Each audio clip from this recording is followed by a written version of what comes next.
প্রচন্ড গরম। আর মুর্শিদাবাদে ভোটের পারদও চড়ছে, উত্তাপ বাড়ছে। মোহাম্মদ সেলিম, আবু তাহের খান, বিজেপিও রয়েছে। কোন দিকে যাবে ভোট তা জানার জন্য প্রচারে বেরোচ্ছেন মানুষ। যেদিকে মনে হচ্ছে কমজোরি, সেদিকে প্রচার আরো জোরদার হচ্ছে। তো এই গরমে এই প্রচারে মাঝে মধ্যেই প্রার্থীরা মুখ মুছে নিচ্ছেন। ঘামছেন তো গোল গোল করে, তো মুখ তো মুছতেই হবে। গামছা সঙ্গে রাখছেন, বুঝলেন? গামছা অবশ্য তারাও সঙ্গে রাখছেন যারা রাস্তায় বেরোচ্ছেন নিয়মিত। লু হলে নাক মুখ ঢেকে নিতে পারছেন, মাথাটা ঢেকে নিতে পারছেন, অন্য সময় ঘাম মুছছেন। মমতা বন্দ্যোপাধ্যায় যখন মুর্শিদাবাদে এসেছিলেন তখন তার হাতে গামছা তুলে দেওয়া হয়েছিল উপহার হিসেবে। এবার আপনি ভাববেন আমি বেলডাঙ্গার কথা বলছি, না, বেলডাঙ্গায় গামছা তৈরি হয় না, বেলডাঙ্গায় গামছা বিক্রি হয়।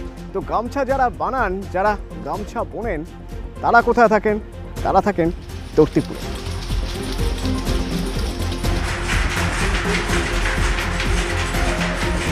হরিহর পাড়ার তর্তিপুরের গামছা বোনার শিল্পীরা কিভাবে দিন কাটাচ্ছেন, কি পেয়েছেন, কি পাননি, তার হিসেব করছেন। সেই সব হিসেব কষেই তো তারা ভোট দেবেন, ভোটের লাইনে দাঁড়াবেন। তো তাদের কথা শুনবো বলেই আজ এই গামছা কাঁধে বেরিয়ে পড়েছি। যাব আমি হরিহর পাড়ায়। আমাদের আজকের হটস্পট হরিহর পাড়া।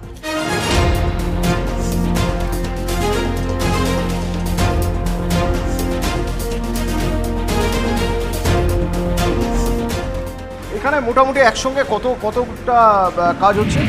এখানে একসঙ্গে আপনার গিয়ে 10টা মেশিনে কাজ হচ্ছে। হ্যাঁ, দিনে 5টা লেবার থেকে রাত্রে 5টা লেবার থেকে 10টা লেবার। একটা গামছা তৈরি হতে কতক্ষণ লাগে? একটা গামছা তৈরি হতে 35 মিনিট সময় লাগে। 35 মিনিট। দাম কিরকম দেখি একবার, আসুন। দাম কিরকম পান আপনারা এগুলো? হ্যাঁ, দাম হ্যাঁ, দাম আমরা হয়তো 85 টাকা পিস, 90 টাকা পিস বিক্রি করছি। 85 টাকা পিস, 90 টাকা পিস বিক্রি করছে। আমাকে একটা কথা বলুন, এই গামছা বানানোর প্ল্যানটা এলো কি করে আপনাদের? আমরা অরিজিনাল তাঁতি লোক, আমাদের জন্ম থেকেই তাঁতি। আমরা আগে ছিল হ্যান্ডলুম, ওটাকে কনভার্ট করতে করতে এখন পাওয়ার লুম, তারপরে এসেছে র্যাপিয়ার লুমে। হ্যাঁ, আস্তে আস্তে জেনারেশন চেঞ্জ হচ্ছে, উন্নত মডিফাই দিকে যাচ্ছে আমরা। আগে ছিল হাতে বোনানোতে আপনার একদিনে একটা তাঁতি 4 পিসের বেশি গামছা বোনাতে পারতাম না। হ্যাঁ, কিন্তু আমরা জানি মুর্শিদাবাদ মানে হচ্ছে সিল্ক, রেশমের কাজ, তাঁতের কাজ, গড়াদের কাজ। শাড়ির কাজ করতে গিয়ে আপনারা হঠাৎ গামছার দিকে চলে এলেন কেন? মানে শাড়ির দর বা শাড়িতে যেভাবে মহাজনরা টাকা নিচ্ছে তার থেকে সমস্যায় পড়ছেন বলে? অনেক সমস্যা শাড়িতে হচ্ছে আপনার গিয়ে। আর আমাদের এখানে আগে ওই 40, 60, 80 একটা শাড়ি হতো, ওটা আপনার মালদা গাজলে বিক্রি হতো। ওটা এখন অনেক চাহিদা কমে গিয়েছে। আর একটা শাড়ি উৎপাদন করে যে পরিমাণ মানে খরচা পড়ছে সেই পরিমাণে মুনাফা আসছে না। ওই দিক দিয়ে গামছাটা অ্যাভেলেবেল চলছে বাজারে। হ্যাঁ, তাই আমরা গামছাতে এখন এসে মানে হয়েছে। কি মনে হয় এই গামছা বানিয়ে সংসার চালানো যাচ্ছে? মোটামুটি তো অসুবিধা হয়, তবু ধরুন না করলে তো হয় না, পেটের দাম তো করতে হবে না, সেরকম লাভ এখন নাই আপাতত। এর আগে একটু হচ্ছিলো, কিন্তু এখন আবার সুতোর দাম বেড়ে গেলো, গামছার দামটা কমে গেলো, সেজন্য একটু মানে অসুবিধা একটু মধ্যে পড়তে হয়, তবু চালাতে হয়, এটা তো হয় না। সমবায় তৈরি করে সেই গামছা যদি মানে মহাজনের কাছে না বেচে যদি সরকার সরাসরি কিনে নিয়ে, সুবিধা হয় তাতে আমাদের, প্রফিটটা বেশি হবে আমাদের, আমরা ওইটাই চাইছি। আমরা গভর্নমেন্টকে আর ইতিমধ্যে বিডিও সাহেবকে জানিয়েছিলাম যে আমাদের এই হাল অবস্থা চলছে, মানে সুতোর অত্যাধিক দাম প্লাস লেবার খরচ বেশি পড়ে যাচ্ছে, যে আমাদের গামছাতে সেই রকমভাবে লাভ আসছে না। তো গভর্নমেন্ট যদি আমাদের এই ব্লকে যদি একটা ইয়ারন ব্যাংক করে একটু সাবসিডিমূলক সুতো দিয়ে দেয় এবং এই প্রোডাক্টটা যদি সম্পূর্ণ গভর্নমেন্ট নিয়ে নেয়, তাহলে আমাদের অনেকটাই একটু সুবিধা হবে। এটা যদি গভর্নমেন্ট করে দেয় আমাদের তরফ থেকে, তাহলে খুবই উপকৃত হবে আমরা কারিগর সম্প্রদায়। নেক্সট প্রজন্ম আস্তে আস্তে যেন লুপ্ত প্রায় হতে চলেছে। মানে এই কাজে পয়সা কমের জন্য কেউ আর এর দিকে ঝুঁকে মারছে না। ওই বিভিন্ন দিকে আমাদের এই জেলা ছেড়ে বা আমাদের এই রাজ্য ছেড়ে বিভিন্ন রাজ্যে, কেরালা, তামিলনাড়ু, গুজরাট, এই সব দিকে ধারণা করছে। রোদে ঘেমে যান বা বৃষ্টিতে ভিজে যান, গা মুছতে গেলে গামছা লাগবে। তো গামছা আপনার নিত্য প্রয়োজনীয় জিনিস, আর সেই জন্যই গামছার উপর ভরসা করে রয়েছেন এরা, যে আর কিছু হোক না হোক, শাড়ি বিক্রি হোক না হোক, গামছাটা তো বিক্রি হবে। কিন্তু সেখানেও মুনাফা খুব একটা বেশি নেই, তাই এই প্রজন্ম মুখ ফিরিয়েছে। আর যারা রয়েছেন বা যারা চান যে এই প্রজন্ম আসুক, তারা চাইছেন সরকার যদি একটু এগিয়ে আসে, যদি একটু বিভিন্নভাবে ঋণ এবং সুতোর দাম বেঁধে দেওয়া এগুলো দিয়ে যদি সাহায্য করে এবং মহাজনদের হাতে না দিয়ে যদি সরাসরি সরকারকেই বেচা যায় বা সরকার কিনে নেয়, তাহলে হয়তো আরেকটু লাভ হতে পারে, আর তাহলে এই শিল্প আরেকটু এগিয়ে যেতে পারে।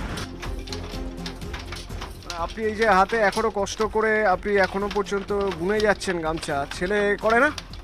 ছেলে করে না, কেন? ছেলে বাইরে কাজ করে, মিস্ত্রি কাজ করে। কিন্তু এই কাজ করে না কেন? অল্প পয়সা তো, এটা সামান্য পয়সা রোজগার হয়, এই পয়সা তো পোষায় না, যার জন্য ছেলে কাজ করে না। ধরেন যে বয়স হয়েছে, নিরুপায় হয়ে এখন করছি, অল্প পয়সা হলে কী হবে, যাক সংসারটা কোনো রকম মেনটেন হয়।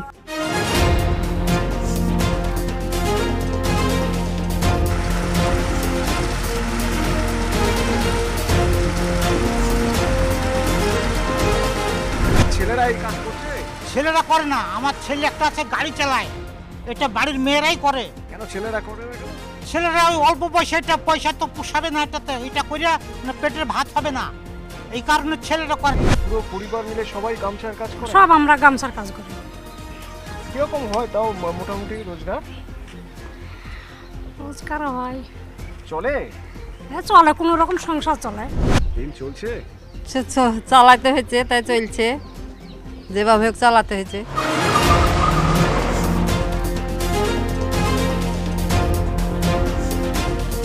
আচ্ছা, আমরা তো যারা বানাচ্ছেন গামছা তাদের কথা শুনলাম, তাদের আক্ষেপ শুনলাম, তো আপনি তো এগুলো নিয়ে যান বেলডাঙ্গায় বা অন্যান্য জায়গায় বিক্রির জন্য, আপনার কি মনে হয় কি হলে সুবিধা হয়? আমাদের সুবিধা এখন ধরলেন গামছার দাম কম, এক নম্বর, আর দুই নম্বর হচ্ছে আপনার সুতোর দাম বেশি, আর বর্তমান যা কম্পিটিশন মার্কেট, তাতে আমরা পেরে উঠছি না, তাঁতির পয়সাই হচ্ছে না। হ্যাঁ, এবারে এইটা যদি সরকার একটু ভাবতো, আর আমাদের তো কোনো সমিতি টমিতি নেই, হ্যাঁ, তো এখন কি সিস্টেমে করলে ভালো হয় সেটা। এই তো ভোট চাইতে সবাই আসছে, তাদের বলছেন না যে এইগুলো হলে আমাদের ভালো হয়? ভোট চাইতে আসছে সবাই, কিন্তু ওগুলো তো ওরা শুনতেই যাবে না। না,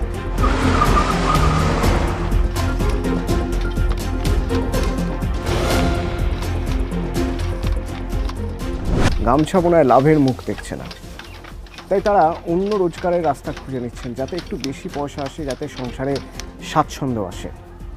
কিন্তু তাঁত রয়ে গিয়েছে, গামছা বোনার শিল্পটা রয়ে গিয়েছে। শিল্পীর বয়স হলেও শিল্পীকে আর বসে থাকতে পারেন, তাই তাঁত খালি থাকলেই গামছা নিয়ে বসে পড়ছেন। তো এই গামছা যাচ্ছে কোথায়? মহাজনরা গামছা নিয়ে যাচ্ছে, বিক্রি হচ্ছে বেলডাঙ্গায়। তর্তিপুরের নাম কেউ জানে না, সবাই জানেন মুর্শিদাবাদের বেলডাঙ্গার কথা। এ যেন ঠিক কাকের ঘরে কোকিল ডিম পেড়ে চলে যাচ্ছে। তর্তিপুর, তার নাম কেউ জানে না। তর্তিপুর বুনে যাচ্ছে গামছা, আর বেলডাঙ্গা গামছার জন্য বিখ্যাত। তো তাতে কিছু যায় আসে না অবশ্য তর্তিপুর জানে যে মহাজনরা বেলডাঙ্গায় হোক বা যেখানেই হোক নিয়ে গিয়ে গামছা বিক্রি করলেই হলো, অন্তত ঘরে পয়সাটুকু আসবে। অপেক্ষায় দিন গুনছে তর্তিপুর, নাম না হোক, পরিচয়টুকু না হোক, পয়সাটুকু হোক, যে পয়সায় সংসারে স্বাচ্ছন্দ্য আসবে।